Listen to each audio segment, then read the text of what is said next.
Abbiamo appena concluso di votare questo esercizio provvisorio che poi non era esercizio provvisorio, nel senso che racchiudeva tutta una serie di interventi economici che l'hanno fatto diventare una terza variazione di bilancio, se non una mini finanziaria. Comunque la cosa importante è che l'esercizio provvisorio conteneva una criticità e una serie di elementi di illegittimità. Io l'ho detto nei due interventi che ho fatto sull'esercizio provvisorio, dove erano previste deroghe al 12° per spese non obbligatorie, tipo manifestazioni e contributi vari.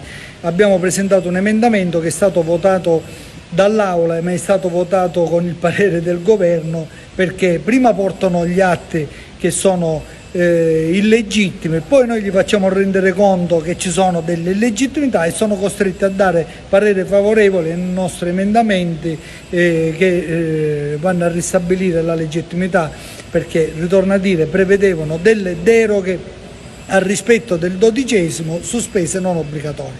Detto questo, che è un fatto estremamente tecnico, l'unica cosa positiva è che siamo riusciti a far mettere finalmente i soldi per il vitalizio dei talassemici, che già avevamo provato nelle variazioni di bilancio e non ci eravamo riusciti. Ora siamo riusciti anche a fare questo. Ci sono finalmente, anche in ritardo, alcune risorse che mettono in condizione l'ARAS di poter, i lavoratori dell'ARAS, dell'associazione allevatore, ex associazione allevatore, di poter ritornare al lavoro, di poter andare avanti e quindi non chiudere. Sono contento per il territorio della mia provincia per quanto riguarda ulteriori 300.000 euro del Corflac che erano necessari e che mancavano, e questo io l'avevo già detto nelle scorse variazioni di bilancio. Niente, per il resto si va avanti con il massimo dell'improvvisazione, una giunta delegittimata da un presidente che non era presente in aula e che anzi da una parte aveva detto che doveva azzerare tutti, poi si è reso conto che non poteva azzerare gli assessori perché c'era l'esercizio provvisorio ed era necessario per la Sicilia, i siciliani, queste le cose dette più volte dalla giunta e dalla maggioranza. Niente, un'armata a Brancaleone, per fortuna stiamo finendo e speriamo proprio che i siciliani se ne rendano conto e che mandano a casa questo governatore e questo governo che fino alla fine ha dimostrato veramente superficialità, in particolar modo proprio per gli strumenti finanziari.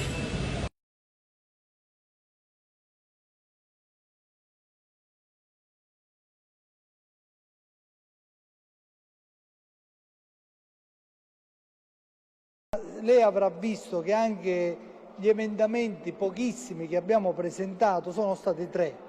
E quello dei talassemici riguarda proprio uno dei 3 emendamenti che abbiamo presentato. Ora, capisco che è difficile impegnare dalle risorse del turismo, però io penso che noi ancora siamo in condizione... Ora mi dia una risposta. Sì, no, me lo faccia finire l'intervento. Considerato, lei lo ricorderà, Presidente, che quando abbiamo fatto le variazioni di bilancio io su questo punto intervenni in aula dicendo: guardate, stiamo approvando le variazioni, abbiamo ricordato tutti e stiamo dimenticando i talassemici, perché non è un capitolo qualsiasi, questo è il capitolo che riguarda il vitalizio per i talassemici, quindi mettiamolo, e non l'abbiamo fatto. Ora di nuovo stiamo riapprovando, io lo chiamo uno strumento finanziario, non l'esercizio provvisorio, dove stiamo pensando a tutti. Mi fa piacere che ci sono anche le risorse del Corfilac, mi fa piacere che ci sono le risorse per l'ARAS,